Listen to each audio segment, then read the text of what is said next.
Hello students, आज हम लोग एनालिटिकल पैराग्राफ कैसे लिखना है वो सीखेंगे। तो आपकी जो नेक्स्ट एग्जाम है उसमें ये एनालिटिकल पैराग्राफ आने वाला है और बहुत ही आसान है। इसमें क्या होता है कि एक टेबल या कुछ ग्राफ या कोई पिक्चर ऐसा कुछ दिया होता है, उसको देख के आपको एनालिसिस करना है उसका, और अब आपका जो एनालिसिस है ना उसके ऊपर लिख देना है। तो उसको बोलते हैं एनालिटिकल पैराग्राफ।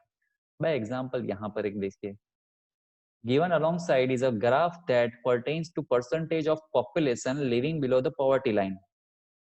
तो ये जो ग्राफ है, तो पॉवर्टी लाइन के नीचे बीपीएल यानी गरीब लोग, बीपीएल बिलो पॉवर्टी लाइन कितने परसेंट लोग हैं उसका ये ग्राफ है। Across different states of India in 2 years, अलग अलग इंडिया के जो स्टेट है, उड़ीसा, बिहार, मध्य प्रदेश, गुजरात, सब, तो उनके बारे में है। और 2 साल का ये डेटा है, एक तो 73-74 का और दूसरा एक 99-2000 का, यानी 25-27 साल बाद का। Use the information provided to write a paragraph on the age old problem of poverty in India. Mention the regional trends and the way the scenario has change over the years. अभी ये graph को आप देखिए, किस तरह से इसको analysis करना है।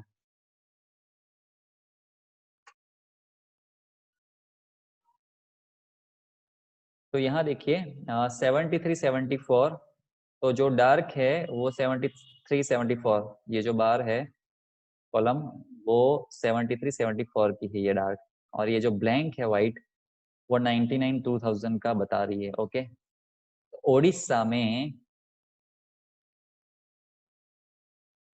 73-74 में अराउंड 65% जितनी बीपीएल लोग थे, यानी गरीब लोग थे, बिलो पॉवर्टी लाइन। और 25 साल बाद 99-2000 में वो कम हुए और कितने हो गए, अराउंड 44-45 लग रहा है। ओके, बिहार में थे 60, हो गए 40। मध्य प्रदेश में पहले थे गरीब 60, उसके बाद हो गए कम 40 के नीचे। उत्तर प्रदेश में थे 55 के ऊपर और फिर हो गए कम 32। महाराष्ट्र में 52 और फिर हो गए 22। वेस्ट बंगाल में थे 62 और फिर थे हो गए 28। तमिलनाडु में थे 55 और फिर हो गए 20। और कर्नाटका में थे 52 और फिर हो गए 18। तो सब में आप देखेंगे कि पहले गरीबी ज्यादा थी, फिर गरीबी कम हुई। सब में, राजस्थान में था कुछ 40 के ऊपर है, 45 और हो गया 15। और आंध्र प्रदेश में 55 के ऊपर है और फिर कम हुई और हो गई आई थिंक 15, 18 के आसपास है, 17, 18। तो इस तरह से सभी स्टेट में 73-74 में गरीबी ज्यादा थी, जबकि उसके बाद 99-2000 में वो पॉवर्टी कम हुई। ये रहा, ये मतलब आपने एनालिसिस किया। अभी कोई स्टेट ऐसा है जैसे कि उड़ीसा है, तो वहां पॉवर्टी कम परसेंटेज में देखा जाए तो कम कम हुई है। जैसे ये 65 था और ये 45 हुआ, तो 20% जितना डिक्रीज हुआ, तो इन परसेंटेज इट्स लो। जबकि ये गुजरात में देखे तो गुजरात में कुछ था 50 के आसपास और फिर अचानक गरीबी चला गया 15 के भी नीचे, 12 के आसपास लग रहा है। तो मतलब बहुत ही डिक्रीज हुई। यहाँ भी बहुत डिक्रीज हुई, यहाँ भी बहुत डिक्रीज हुई, ये यहाँ भी बहुत डिक्रीज हुई। तो ये डिक्रीज परसेंटेज बहुत ही ज्यादा हुई, जबकि यहाँ कम हुए हैं ऐसे कुछ स्टेट में। तो ये हमारा एनालिसिस रहा। बस इस एनालिसिस को हमें लिख देना है एज अ पैराग्राफ। तो कुछ इस तरह से लिखेंगे, poverty perennial problems in India. तो ये टाइटल देना पड़ेगा इसमें इस तरह से, जैसे हम स्टोरी में देते हैं, फिर इंट्रोडक्शन पार्ट, फिर ओवरव्यू, फिर कंक्लूजन। ओके, बहुत ही इजी है फॉर्मेट इसका। Poverty in India has manifested itself in many ways.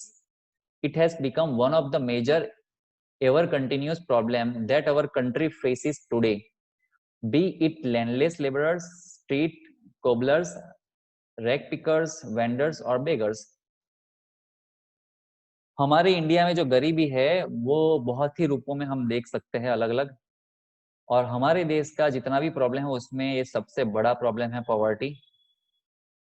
कौन लोग गरीब है? लैंडलेस लेबर यानी जो मजूर होते हैं, खेत मजूर, स्ट्रीट कोबलर्स, रैक पिकर्स, वेंडर्स जो फेरिया जिन्हें कि आप रहे, भिखारी लोग, बेगर्स, ये सब बीपीएल की कैटेगरी में आते हैं। even though there has been a decrease in the population of people living below the poverty line. Poverty line के नीचे रहने वाले लोगों की संख्या कम हुई है. द प्रॉब्लम स्टिल परसिस्ट, पर खत्म नहीं हुई है गरीबी. गरीबी है, कम हुए गरीब परसेंटेज में, लेकिन खत्म नहीं हुए हैं. The given bar graph compares the percentage of the population living below the poverty line across different states of India in 2 years. The given bar graph compares the percentage of population living below the poverty line across different states of India in 2 years. ये जो बार है तो एक ही state की दो अलग अलग साल में, एक ही स्टेट की दो अलग अलग साल में जो पॉवर्टी लाइन है वो कंपेयर कर रहा है 73, 74 एंड 99, 2000 की. The decrease of the poor population is very evident in all of the states. It comes as an encouraging note that in 2 of the states the decline has been drastic. तो कह रहे हैं कि भाई 2 state ऐसे हैं जिसमें बहुत ही पॉवर्टी कम हुई है, डिक्रीज बहुत बड़ा हुआ है. उसमें है Gujarat has seen a decrease of 27% of the poor population from 48 to 15% in the space of about 26 years. 27% Gujarat में डिक्रीज हुआ है. 48 था 15 हो गया है 26 ईयर के गैप में. A similar decrease of 36% is seen in the West Bengal from 63% to 27% within the same type gap. At the same time, many states including Uttar Pradesh, Bihar, Madhya Pradesh and Odisha saw a slow decline. They account for 70% of the poor stratum of the society in 1999-2000. Thus, a lot need to be done to completely eradicate this social evil from the country. अभी 2 state ऐसे हैं कि जिसमें poverty decrease बहुत बड़ी हुई है. तो कुछ स्टेट ऐसे भी है, उत्तर प्रदेश, बिहार, मध्य प्रदेश, उड़ीसा, जहां डिक्लाइन बहुत स्लो हुआ है, स्लोली डिक्लाइन हो रही है गरीबी. तो इस हिसाब से ये सब पूरा देखा जाए तो अभी भी मतलब बहुत ही काम करने की जरूरत है. ये जो एविल है, श्राप, गरीबी नाम का जो श्राप है, उसको कंप्लीटली अगर रिमूव करना है, दूर करना है, तो बहुत ही बड़ा कुछ काम करने की जरूरत है. ऐसा कंक्लूड कर दिया है इसको. तो देखिए, ये जो एनालिसिस होता है ना, वो सबका अपना होगा, लेकिन बार के साथ, ग्राफ के साथ मैच होना चाहिए. टोटल आउट ऑफ बॉक्स नहीं लिखना है. मतलब सब में गरीबी कम हुई है तो ऐसा नहीं लिख के आ जाना है कि भाई बड़ी है, तो फिर एकदम ट्रैक ही छोड़ दिया ऐसा हो जाएगा, रॉन्ग लिखा ऐसा हो जाएगा. बाकी एनालिसिस अपने अपने हिसाब से सब लिख सकते हैं, खाली वो गलत नहीं होना चाहिए. सबका अपना ऑब्जर्वेशन होता है. तो बहुत ही आसान है एक तरीके से, जैसे आप स्टोरी लिखते थे वैसे ही है. जैसे क्लू ही दिया है ऐसा ही मान लीजिए इसको, जैसे क्लू ही है, उसके बेस पे लिखना है. बहुत आसान है. टाइटल देना है और ये 3 पार्ट में लिख देना है. एक और देखते हैं हम लोग. अभी इसको देखें. The following table gives statistics showing the aspect of quality of life in 5 countries. Write an analytical paragraph in 150-200 words on the given information by selecting and reporting the main features and make comparison where relevant. तो समझिए 5 country है, 1, 2, 3, 4, 5. तो life की जो quality जिसको बोलते हैं वो इसके ऊपर फिक्स होती है. जैसे कि GNP, growth growth gross national product, फिर डेली कैलोरीज, कितनी कैलोरी हर रोज खाते हैं, कंज्यूम करते हैं. लाइफ एक्सपेक्टेंसी एट बर्थ, कितना जीते हैं. इन्फेंट मोर्टालिटी, यानी 1000 बेबी का जन्म होता है, उसमें से कितने थोड़े समय में जीते हैं, थोड़ा मतलब लॉन्ग समय जीते हैं और थोड़े समय में ही मर जाते हैं. ये मर जाते हैं का मोर्टालिटी रेट है. तो मतलब ये जैसे कि 132 है तो 1000 में से 132 मर जाते हैं बांग्लादेश में. तो ये टेबल को एनालिसिस करना है. तो एक एक करके देखते हैं. जीएनपी पहले.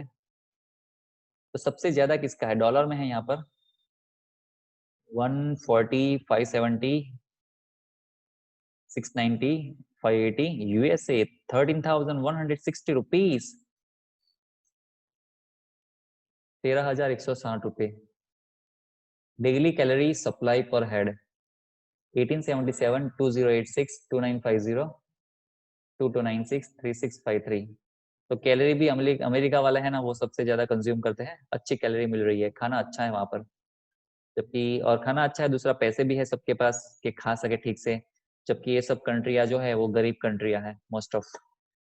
और लाइफ एक्सपेक्टेंसी तो ये 40 बांग्लादेश, ये 50 इजिप्ट 56, और ये यूएसए देखिए 74। तो ये कब की बात है, 82 की। तो तब भी लोग ज्यादा जिया करते थे वहाँ एवरेज। इन्फेंट मोर्टालिटी, 1000 बच्चे जन्म लेते हैं तो बांग्लादेश में 132 मर जाते हैं, बोलीविया 124, इजिप्ट 97, इंडोनेशिया 87 और USA 12 only. USA only 12। Quality of life,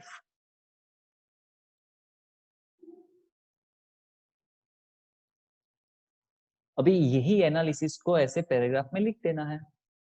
तो ये टाइटल दे दिया और जो हमने ये एनालिसिस किया उसको यहाँ पर लिखा हुआ है शब्दों में। ओके, तो बहुत ही आसान है। दूसरा, ये जो एनालिटिकल पैराग्राफ है ना, वो लास्ट ईयर तक नहीं था, इस साल आया है। इसलिए जिन लोगों के पास पुरानी बुक है ऑल इन वन, उनको उनकी बुक में ये नहीं होगा। लेकिन जिसके पास नई बुक है उनकी बुक में ये एनालिटिकल पैराग्राफ दिया हुआ है। ओके, सो मैं आपको ये पीडीएफ भेज दूंगा, क्योंकि पुरानी बुक है तो आपको मिलेगी नहीं। तो इसमें बहुत सारे एग्जाम्पल दूसरे भी दिए हुए हैं, वो पढ़ पढ़ के आपको और आइडिया आएगा, कमांड आएगी उसके ऊपर। हालांकि बहुत इजी है, जैसे पिक्चर स्टडी जैसा ही है। ओके, सब आंसर के साथ सब दिया हुआ है इसमें, ठीक है। और आपको इसकी प्रिंट निकालनी हो तो ये थोड़ा ठीक नहीं है इमेज। जिसके पास नई इंग्लिश की ऑल इन वन है किसी फ्रेंड के पास, उसकी आप लेके डायरेक्ट जेरोक्स निकलवाना, क्योंकि इसमें से प्रिंट बराबर नहीं आएगी। ओके, ठीक है। तो जो दो मैंने समझाए, इसमें जो दो मैंने समझाए ये, वो आपको एज अ होमवर्क लिखने हैं। ओके, तो ये ड्रॉ करने की जरूरत नहीं है, ये क्वेश्चन लिख दीजिए और फिर ये डायरेक्ट आंसर लिख दीजिए। और दूसरा जो मैंने ये समझाया इसमें भी ये टेबल तो बन जाएगा आराम से, ये क्वेश्चन ये टेबल लिख दीजिए और ये जो आंसर है ना वो भी लिख दीजिए। तो दो लिखने हैं। ओके, ठीक है, टाटा बाय बाय।